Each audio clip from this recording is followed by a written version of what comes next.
Kia ora koutou katoa, nau mai hara mai ki te ao Hākinakina, your sports show right here on your Tribal Pulse, te kore mako o Taranaki, 94.8 FM and 98.4 FM. Well, Whānau, he has done it all. Not only has he played at the highest level in rugby league across multiple countries, but he has had many important administrative, operational and governance roles within the game. Also, he hails from the proud town of Waitara and continues to showcase the game of rugby league to the world through the various broadcasting streams that he is a part of. No mai hara mai, Tony Kemp. Kia ora, bro. Tēnā koe, Caps. Geez, that was a pretty good intro. I haven't heard one like that before. I'll have to get you to do all my intros, bro. That was pretty cool. Gotta give it a go, eh? Gotta give it a go. Hey, bro, it's cool to catch up with you again, brother, and good to have you on the show. But before we get started, ko wai koe, no e koe, just a bit about yourself and where you're from. Ai, le tipu ake au ki te Nota. Originally, Caps, I'm born, and my ukaipo is actually up in Ngāpui land, in Whāngarei. I was born and I lived in Kirikiri, but people always think that I'm Waitara born and bred, but unfortunately I'm not. My dad was a freezing worker, and followed all of his brothers down to Taranaki and ended up in Waitara when I was such a young age of 6. And yeah, although I come from my ukaipo is from the north, my turanga waiwai is actually in Waitara, because I was brought up there. All my mates are there. My whānau still live there. My mum lives in town, and I love coming home to see my Waitara whānau. Awesome. The beautiful north. I stayed up there for a bit too. Love it up there. So Waitara, though, you said, the old man come down, was at the freezing works there. What was it like to be raised in Waitara? And what kind of, I know your old man was a well-known man in Waitara. What kind of legacy did he leave, and what was it like growing up there? Well, we'd learnt, I guess, one of the things that we learnt, Caps, is how to fight for oxygen. You know what I mean? If there was a scrap, we'd scrap for oxygen back in those days, and we'd scrap for anything.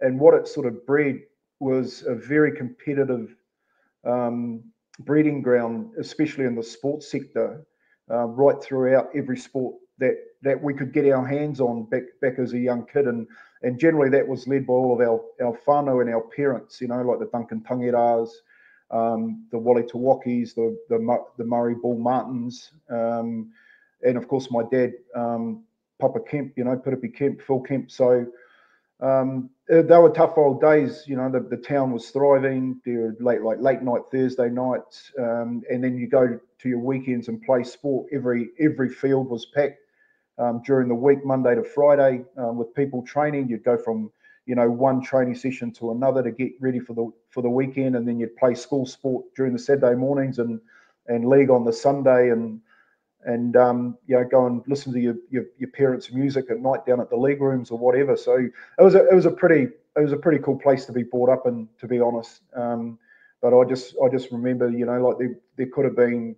20 Kiwis or 20 All Blacks come out of that little town at the time, because the talent was absolutely thriving. And that was just not in rugby or rugby league, mate. That was in any sport.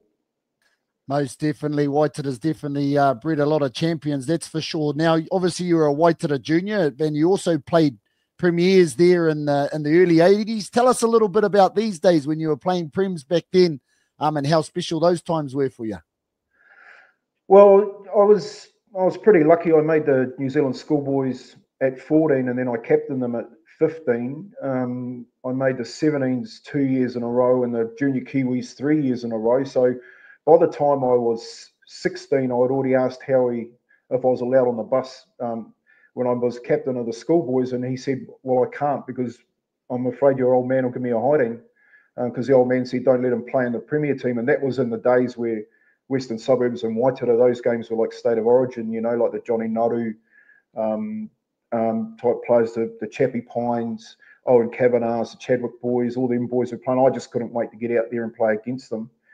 So I only had 1 year of Premier football in Taranaki, because I moved to Wellington when I was 17, and that was in my 16th year. And I actually got growing up watching Taranaki play against the English, watching CD play against the Aussies and the English in Pukekura Park, which is arguably my favourite ground. the one game that I always wanted to play in was Western Suburbs versus Waitara, and amongst our whānau, the crowds from New Plymouth up against the crowds from Waitara, and I got to play in those that year, and win a final with Waitara. But unfortunately, that was my premier year before I moved on, moved down to Wellington, and I didn't get to play another game of Premier football in Taranaki. Wow, yeah, I definitely remember those days as a young fella, young ball boy back in the days. The good old Waitara Tigers games were unreal. So, you moved down to Wellington. You played for Randwick. You also represented Taranaki and Wellington.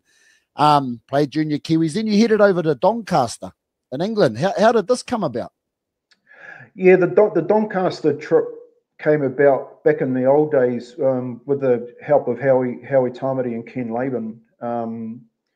Māori Affairs, they were sort of supporting young Māori sportsmen, and we asked for basically a ticket and an airfare to head over to the UK, and I wrote a letter to a couple of clubs who didn't know who I was from a bar of soap, and one of them was Doncaster, just saying, look, if I come over, I'll play footy for you, just give me somewhere to stay and a job just to pay my way. And that happened, way back in the early 80s when I just turned 17, and they'd never won a game, Caps, before I got there, and ended up finishing fourth that year in the competition. And still today, I get welcomed into that small town. So it was my sort of first look at the English football. I really liked it back then as a kid.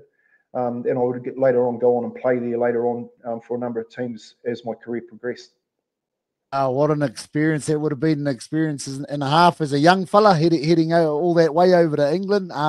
But then you went over to the Newcastle Knights, you had a stellar career there, played plenty of games for the Newcastle Knights, which led towards your selection for the Kiwis, where you played, I think, 25 test matches.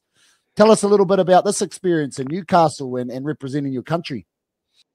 Well, the reason I played 25 test matches, Caps, because it was one more than Howie, who's a legend from our club. So I've got that one over him. But it was growing up, I tell the story quite a lot, like when you're talking to young rangatahi about, just believing in your dreams. As a junior schoolboy, I got a chance to go with the schoolboys to Australia. And I went to Cronulla. My billets took me to Cronulla, and we watched Cronulla play Parramatta. And Parramatta were my favourite team. Brett Kenny, Steve Ella, Ray Price, Eric Growth was my favourite player. But they got towed up by this Cronulla side, and there were these two big dudes just ragdolling all these famous Parramatta boys around. And when I asked who they were, the billet told me, well, they're Kiwis. They're the Sorensen boys. And I went home that night and said, well, that's what I want to do. And I was 14 at the time. And I basically made my mind up that that's what I wanted to be, was a professional footballer. So going through that quick journey, playing premiers for Waitara, a year and a half later, I'm sitting in Newcastle playing in the NRL was just a dream come true. And I remember that first game I run out. It was, I can still smell the jersey, the grass, I can hear the crowd. And my very first carry against Balmain, Kerry Hemsley, I ran in between Kerry Hemsley and Blocker Roach and got an absolute hiding. But I bounced up off the ground and just thought, man, I'm finally here. Let's see where it takes me. Outstanding. Playing for the Knights, such a proud city there. They love their rugby league up that way. So after your time at the Knights, you ended up back in England, where you played from I think a few clubs up there and played a lot of games. What was the difference between England and Australia? What did you love about England? Well, I'd made the Kiwis at such a young age, and I'd got to sort of 25 tests, and I'd started a young family. And after the World Cup in '95, I was 26. I decided that was enough of the Kiwi side for me. It was time to really concentrate on my career. And the difference between Australia and England was, especially in Newcastle, we're one town, one team. So the media were always on your back. You're always in the spotlight. And of course, the Aussie game back then, the pressure for spots and keeping your first grade position was a weekly challenge. And the main difference I liked about England was just the open style of football, the lack of eyes that were on you, and the freedom that you were allowed to have when you wanted to express yourself. I was lucky enough, mate. I went to Castleford and Leeds, two very good clubs in Yorkshire. I love the Yorkshire people, and I got to play with a heap of my good mates. You know, Kevin Edel and Craig Innes at Leeds, and when I first went to Castleford, I had Richie Blackmore and Tarwood and Nico on the inside of me, and Richie on the outside of me. So two are probably the best Kiwis ever run around with a football in their hands, and I was stuck in the middle of them. So, mate, we had a fantastic time, and of course, when I wanted to express myself with those later years of footy, I really enjoyed it. And the best thing when I tell people when they're going to England, what's a football like, I say, mate, you're just going to love it. It's like you're in a matchbox. The crowd's right on top of you. 20,000 people sound like 100,000 people, and the football's absolutely great. So I'm glad I did it that way and not the other way around, where I went to England and came back to Australia. It was just a great way to finish out my career. Awesome. Yeah, it's a great competition over there, and some tough poms over there, that's for sure. Now, while you're over there, you started coaching, I believe, I think with Wakefield Trinity, and then ended up coming back and assisting Daniel Anderson at the Warriors, then taking the helm there at the Warriors. Tell us about this transition into coaching and how you found that. Well, it was a natural transition, you know, as a 5'8" and leading the team around the pitch. For most of my career, I had the ear of the coach and I guess the strategy to deliver on a football field as a 5'8", and I got an opportunity to move to Wakefield. You know, I'd had enough of Leeds, and I was at the back end of my career, and they asked me if I'd come as a player coach to help a guy by the name of Andy Kelly, I think his name was, and you know, so I sort of fell into it that way. Played out a year, and then the following year I took it on full time. And then my children were at an age where I had to decide: do I want them to grow up the English way or come back to New Zealand? And I'd always had in my mind that my children, no matter where we were, we would end up back down here in the Southern Hemisphere. So that although that transition, I was actually going back to Newcastle because I had a property over there, and I had an interest in going back and jumping into the Newcastle structure, but I ended up at the Warriors, and that was through a good mate of mine, Matthew Ridge, who had a conversation with Craig Innes. You know, they see that Kempy's coaching, and Ridgie invited me back in, and me and Ando were two unknowns. You know, he was coaching second grade in Sydney, and I was coaching Super League up in England. And for those 4 years that me and Ando were together, we just really hit it off and brought in our own philosophies and started from scratch and had a really good run there at the Warriors. You know, took them to the finals 3 years in a row and a grand final. So that part of it wasn't sort of where I thought I was going to end up, because I had sort of other aspirations. But while my time in coaching Caps and then getting the head coach's job, probably a little bit too early. I always say that I probably wouldn't have done it that way if I had my time again.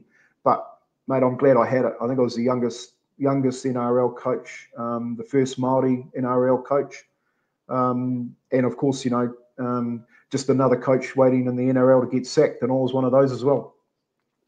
Wow, what an experience! And old Ando's a good bloke too. Old Ando, I'm sure you would have had some good yarns with old Ando. Now, after old angry head. Now, in 2008, you were named in the 2008 you were named in the Taranaki Team of the Century, and in 2012 you're named in the Wellington Team of the Century. These are hugely significant moments. You must be real proud of these two moments. Yeah, look, I am. I'm humbled, you know, like to get named. Like I said, you know, like when I was growing up, I played with, you know, the Stacey O'Carrolls, you know, the Raina Tawakis, the Jeffrey Tangeras.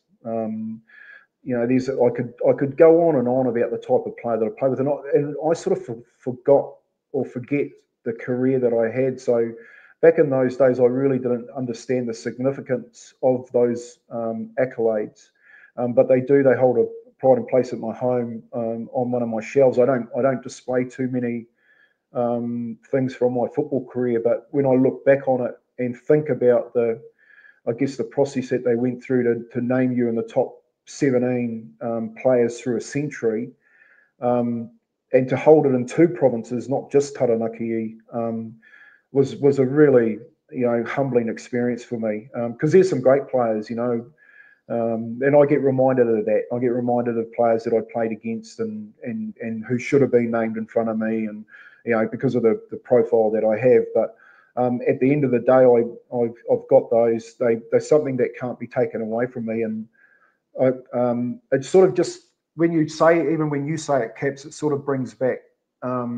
Oh man, that's right. I did play football and I wasn't too bad at it. And these people thought I was okay at it, but I'll forever that space of humility, because I know that there were so many other great footballers that ran around in that era too.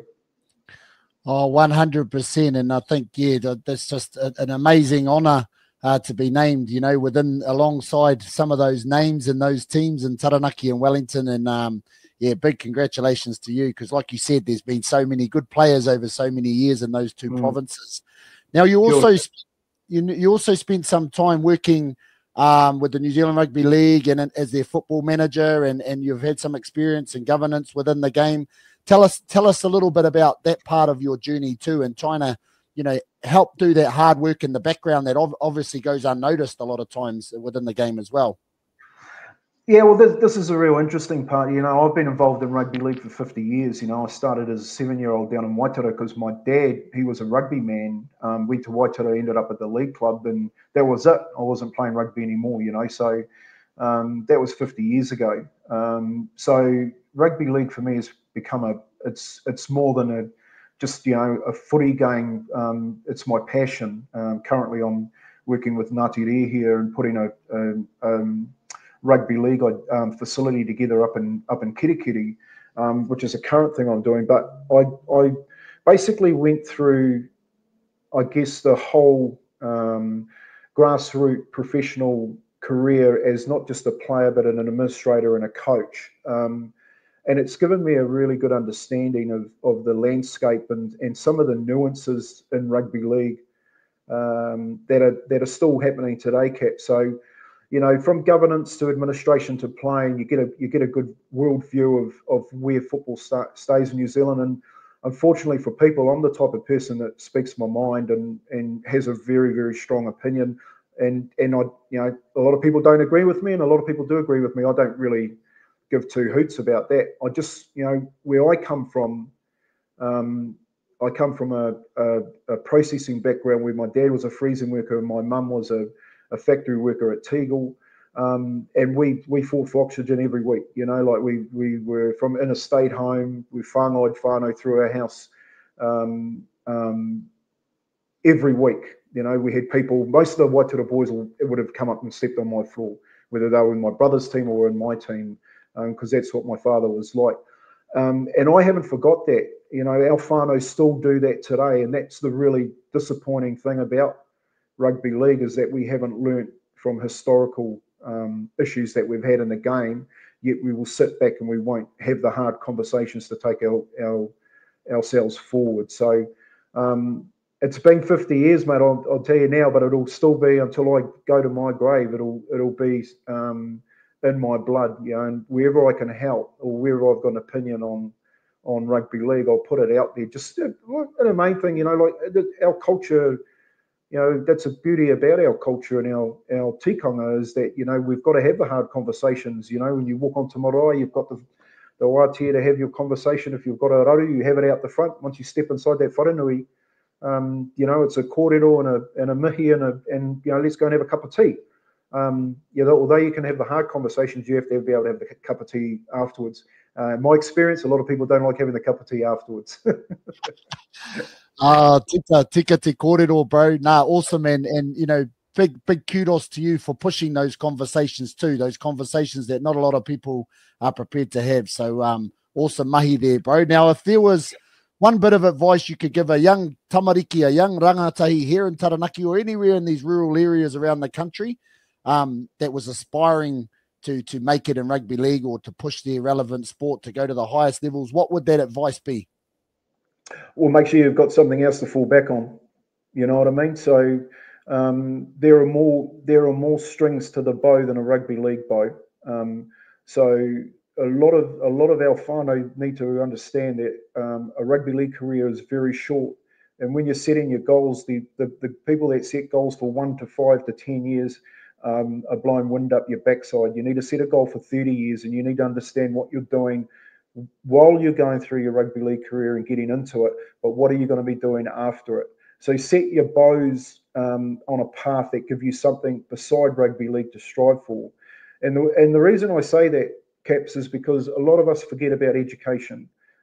Education has taken our whānau forward. And a lot of us forget about the 10-year cycle that happens when you go from being a kid to being an adolescent to being to being a teenager to being an adolescent to being an adult.